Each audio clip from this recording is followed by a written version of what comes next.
ஆண்டு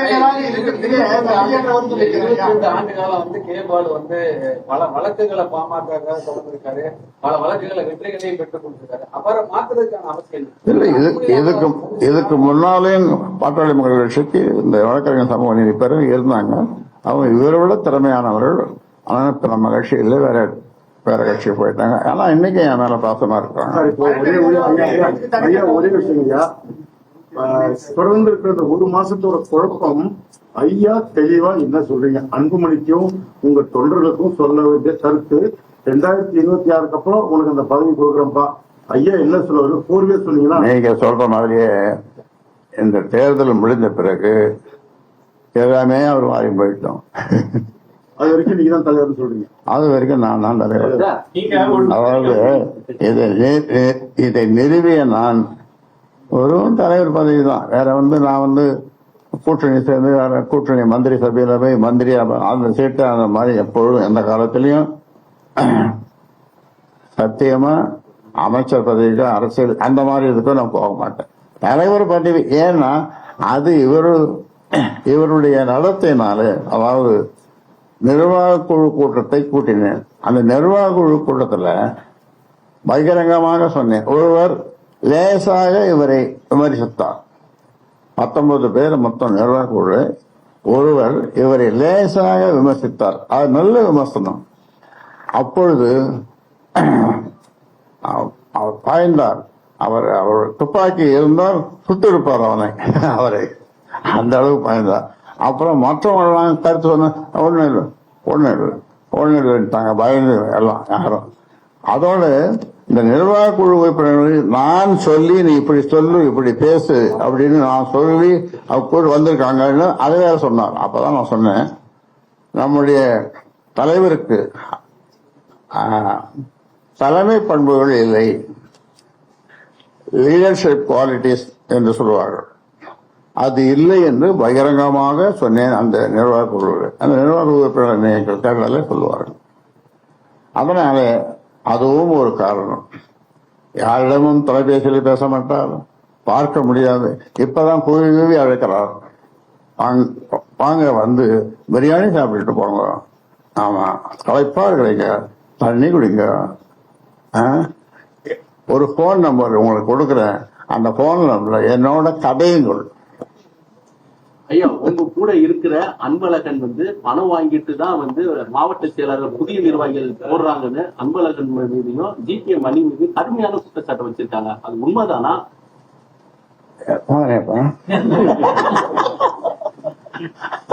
பக்கத்துல அவரு பணம் வாங்கிட்டு அன்பழகன் பணம் வாங்கிட்டு இந்த நாட்டிலேயே இல்லை, சுற்றி நேர்கள் இன்றைக்கு மலையா நான் சிங்கப்பூர் அப்புறம் அமெரிக்கா போயினே இருக்காருன்னு சொன்னாங்க. அப்புறம் மொத்தம் நிற்கிறாரு, இங்க இருக்காரு. அவர் தான் நீங்க கேட்கணும்.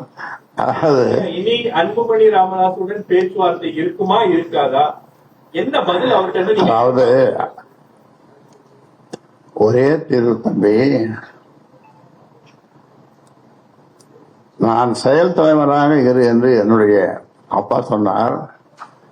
அது மந்திர சொல்லு, தந்தை சொல் மிக்க மந்திரமில்லை என்று சொல்வார்கள். அது மந்திர சொல்லு. செயல் தலைவராக இருந்து செயல்படுவேன், இல்லை என்று அதுவும் வேண்டாம் என்று அப்பா சொன்னார். சாதாரண தொடராக இருந்த அவர் காட்டுகின்ற வழியிலே செல்வேன். அதாவது இதிகாசம் புராணங்களில் உங்களுக்கு நம்பிக்கை இருக்கா இருக்கு இல்லையா? உங்களுக்கு நம்பிக்கை இருக்குதா? இருக்குது. அந்த ராமாயணம் படிச்சிருப்பீங்க, நீங்க கம்பராமாயணம் படிச்சிருக்க மாட்டீங்க, டிவியில பார்த்துருக்கேன். அதுல ராமனை காட்டுக்கு போக சொல்லி எத்தனை வருஷம்? 14 வருஷம். யார் சொன்னது? தசரத சக்கரவர்த்தி தந்தை. 14 வருஷம் போக. அப்போ ராமனுடைய முகத்தை கம்பர் வர்ணிக்கிறார். எப்படி வர்ணிக்கணும்? அன்பலர்ந்த தாமரை போல். என்ன அர்த்தம்? ஆமா, அன்றலர்ந்து இன்றைக்கு மலர்ந்த தாமரை போல் அவர் முகம் இருந்ததுதான். 14 வருஷம் வனவாசமே காட்டுக்கு போய் அப்புறம் என்ன நடந்த ராமாயணம் உங்களுக்கு தெரியும். இது ஒரு உதாரணம். இந்த பேச்சுவார்த்தை சரிப்பட்டு வரல அப்படின்னா என்ன தீர்வு? நீங்க திரு அன்புமணி அவர்களை கட்சி அடிப்படை உறுப்பினர்களுக்கு நீக்கிறீங்க? அதை நீக்க மாட்டேன். அதை செய்ய மாட்டேன். அதை செய்ய மாட்டேன். தலைவர் மாற்றப்பட்டாருன்னு சொல்லி தேர்தல் ஆணையத்துக்கு தகவலோ அல்லது கடிதமோ கொடுத்துருக்கீங்க. தலைவர் மாற்றப்பட்டிருக்காருன்னு சொல்லி முறைப்படி தேர்தல் ஆணையத்துல அந்த தகவலை சொல்லலாம். ஆமா, அதெல்லாம் ஒரு சடங்கு. அதை செய்யத்தான் ஆகணும். நாங்க ஒன்றும் இப்ப இந்த சிக்கல் போய்கொண்டிருக்கிறதுனால இதுக்கு ஏதாவது தீர்வு இருக்கு. இதுக்கு ஏதாவது ஒரு தீர்வு, நல்ல தீர்வு அறந்து இது முடிந்துவிடும் என்ற ஒரு நம்பிக்கையினாலே அதை கொடுக்கல. பாமக நிறுவனர் அவர்களுக்கு நிர்வாகிகளை நீக்க அதிகாரம் கிடையாது. தலைவராகிய எனக்கு தான் அந்த உரிமை இருக்குது. அதனால் நீங்க நீக்கப்பட்டவர்கள் அனைவருமே பதவியில நீடிக்கிறான்றாங்க. நிர்வாகத்துல யாருக்கு அதிகாரம் இருக்கிறது? நான் சொல்லிட்டேன். நான் நிறுவனர் தலைவர் சொல்லியாச்சு. இப்போ ஓட்டு போடுற மக்கள், வாக்களிக்கிற மக்கள், அது 18 வயசோ அல்லது 90 வயசோ அதுக்கு மேலேயோ எல்லாம் என் பக்கம் தான் இருக்கிறாங்க.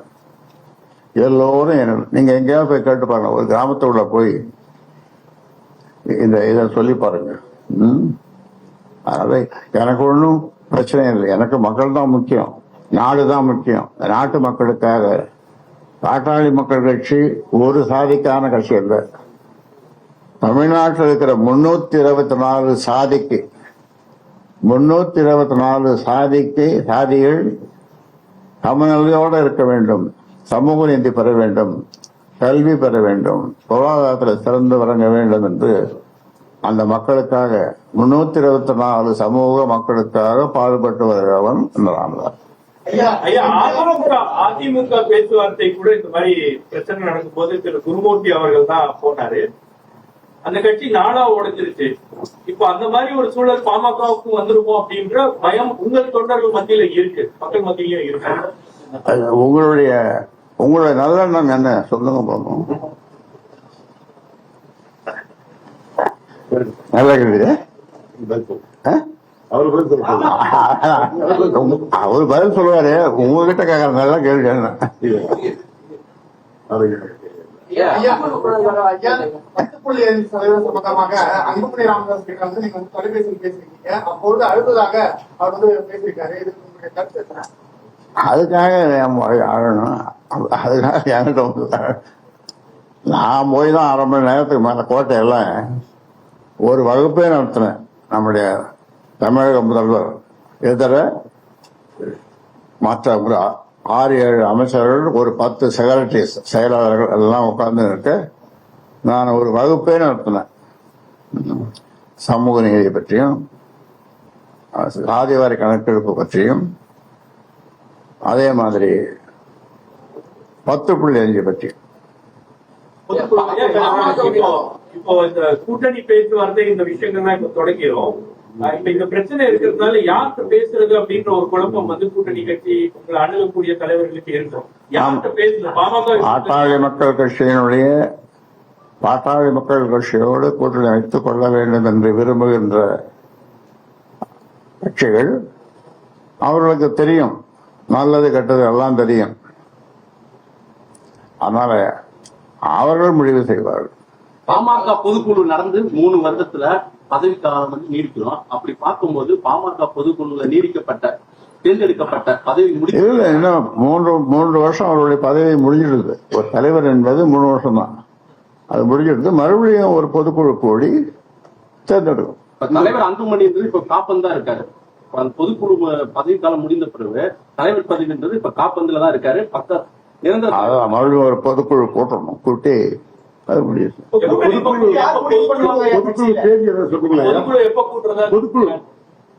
பொதுக்குழு நிறுவனர் அவர் எப்ப நினைக்கிறாரோ அவர் கூட்டுவாரு. பாட்டாளி மக்கள் கட்சி 2026 தேர்தல் நீங்க எந்த தொலைக்காட்சி? பாட்டாளி மக்கள் கட்சி 2026 தேர்தல் நோக்கி செல்கிறதா இல்ல யாருக்கு அதிகாரம் நோக்கி செல்கிறது? தேர்தல் நோக்கி போகுது. மற்ற கட்சியெல்லாம் முக்கியமான கட்சியெல்லாம் கூட்டணி எல்லாம் பேசின்னு இருக்காங்க, சீட்டு ஷேரிங் பத்திலாம் பேசின்னு இருக்காங்க ஐயா. இப்ப நம்ம கட்சியில இப்ப யாரு முடிவு பண்றது கூட்டணி குறித்து? நான் தான் முடிவு பண்ணணும். அதாவது அந்த காலத்துல திமுகவோட கூட்டணி ஒரு காலத்துல, அப்போ 6 மாசத்துக்கு முன்னாலே போய் கலைஞரை சந்திப்போம்.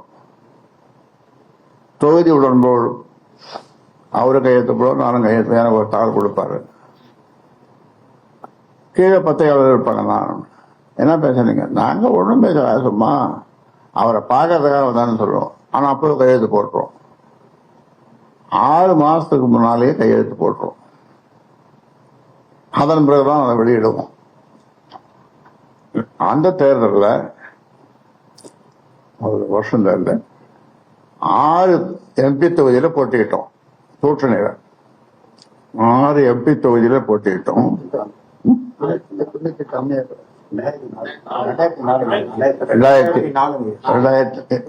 2004